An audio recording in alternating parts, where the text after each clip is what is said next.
therapists are free, are able to be innovative, are able to do things in a way that is different from other mental health agencies, that centers community voice, but also centers around innovation, around what is actually relevant to the communities that we serve. Primarily support Brighton Park, Back of the Yards, Gage Park, and South Lawndale. Predominantly Latinx community, right? But it's not homogenous. I like to say it has its complex resiliency. It's also a neighborhood that heavily disinvested in terms of mental health and impacted by different varieties of violence, but also heavily impacted by COVID-19. My name is Edwin Martinez. I'm the co-founder and executive director of Centro, Sanar. We provide free, accessible mental health care for folks on the southwest side. And currently we're in Brighton Park. Historically been working on the southwest side, me 8 years, my co-founders 12 to 15 years. We've been providing different types of support on the southwest side for 45 years, collective experience.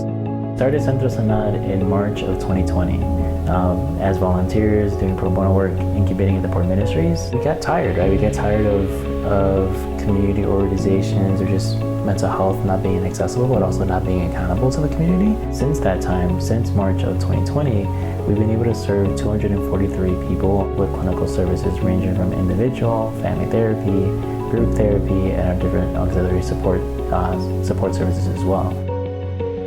Work on the southwest side, most folks have been exposed to a type of violence before, maybe not indirectly, but they've heard different shootings, they've seen disinvestment, right? So we also layer that within that context. So when we work with a family that is immigrating, right, and their family is separated due to deportation, we also include that, right, because that's separation due to state-sanctioned violence, right, regarding separation of a family.